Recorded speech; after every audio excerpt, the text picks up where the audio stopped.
Therapist actually believed my story. Things got weirder. The nightmares started subtly. Just unease, a feeling of being watched.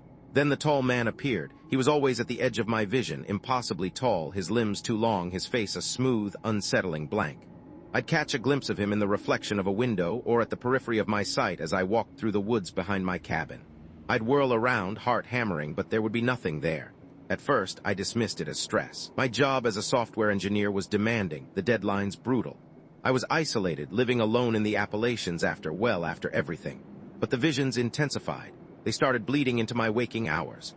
One morning I was driving to town for groceries when I saw him standing by the side of the road. He was partially obscured by the fog, but there was no mistaking that impossible height, that unnatural stillness. I slammed on the brakes, my tires screeching on the asphalt. He was gone, vanished into thin air. I gripped the steering wheel, knuckles white. I needed help. Dr. Vivian Holloway's office was in a renovated Victorian house on the edge of town. The waiting room was quiet, filled with the muted anxieties of other patients.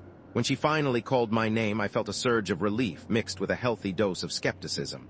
What could a therapist possibly do about this? So, Elias, she said, settling into her chair, her expression warm and professional. Tell me what's been going on. I hesitated. How could I possibly explain the tall man without sounding completely insane? I started with the nightmares, the feeling of being watched, the growing sense of dread. I glossed over the waking visions, afraid of what she might think. She listened patiently, her eyes never leaving mine. And how is this affecting your daily life? She asked when I finally finished. It's debilitating. I admitted I can't focus at work. I'm afraid to leave my cabin. I'm afraid to sleep. She nodded slowly. It sounds like you're experiencing significant anxiety. We can explore some cognitive behavioral techniques to help you manage your symptoms. I expected that. CBT mindfulness may be a prescription for anti-anxiety meds, the usual routine. But as the weeks passed and the tall man became more persistent, more real, I couldn't pretend it. I'm not just anxious, Dr. Holloway, I said during one particularly difficult session. I'm seeing things, I'm seeing him. I described the tall man in detail, his unnatural height, his blank face, the way he seemed to glide rather than walk. I told her about the encounter on the road, the way he vanished into the fog. She frowned, her expression shifting from concern to something I couldn't quite decipher.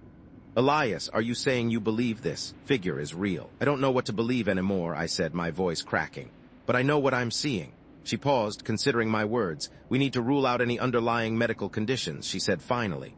I want you to see a neurologist for a full workup. I went through the tests. MRI, EEG, blood work. Everything came back normal. I was perfectly healthy physically. The tall man continued to appear. He started appearing in my dreams, tormenting me with his silent presence. He was always just out of reach, beckoning me into the darkness. Then people started disappearing from town. It started with old man Hemlock, the eccentric historian who lived on the outskirts of town. He was a local legend, known for his knowledge of Appalachian folklore and his collection of obscure books. One morning his house was found empty, the door wide open, the kettle still whistling on the stove. Detective Inspector Davies, a gruff, no-nonsense cop with a perpetual scowl, led the investigation. He interviewed everyone in town, including me. Mr. Thorne, he said, his eyes narrowed. You were one of the last people to see Mr. Hemlock alive, weren't you? I had visited Hemlock a few weeks earlier, hoping he could shed some light on the tall man. He'd listened to my story with a strange, knowing look in his eyes. He'd mumbled something about ancient evils and forgotten rituals, but he hadn't given me any concrete answers. I spoke to him briefly, I told Davies. I was asking him about local legends. Legends? Davies raised an eyebrow. What kind of legends? I hesitated. Just old stories, I said vaguely. Davies didn't press me, but I could tell he didn't believe me. More people disappeared. A young waitress from the local diner, a mechanic from the auto shop. Each disappearance was more bizarre than the last, with no signs of forced entry, no witnesses, no clues. The town was gripped by fear. People locked their doors, avoided walking alone at night. The whispers started. Whispers of a curse, of an ancient evil that had awakened in the woods. I knew with a chilling certainty that the tall man was connected to the disappearances. I told Dr. Holloway. She listened intently, her initial skepticism replaced by a growing sense of unease. She had started experiencing strange occurrences herself, flickering lights, unsettling shadows, a feeling of being watched in her own office. I don't know what to think, Elias, she admitted, but I can't dismiss your story anymore. Something is happening here. Together, we decided to delve deeper into the town's history.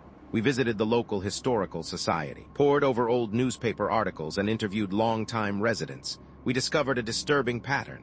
Every few decades, people would disappear from the town, always around the same time of year. There were rumors of a dark ritual performed by the town's founders, a desperate attempt to appease something. The tall man. The realization hit me like a punch to the gut. The tall man wasn't just a figment of my imagination. He was real. He was a manifestation of the town's dark history, a malevolent entity that fed on fear and despair. I told my sister Sarah everything. She's a nurse, practical and grounded. She's always been the voice of reason in my life, but even she struggled to believe my story. "Elias, you're not thinking clearly," she said, her voice tight with concern. "You're stressed, you're isolated, you need to get away from here."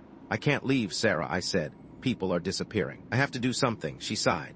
"What can you do, Elias? You're just one person." "I don't know," I said, "but I have to try." Dr. Holloway and I continued our research. We discovered that the ritual involved a sacrifice, a human offering to appease the tall man. We also learned that the ritual could be broken, but it required a powerful act of will, a defiance of the darkness.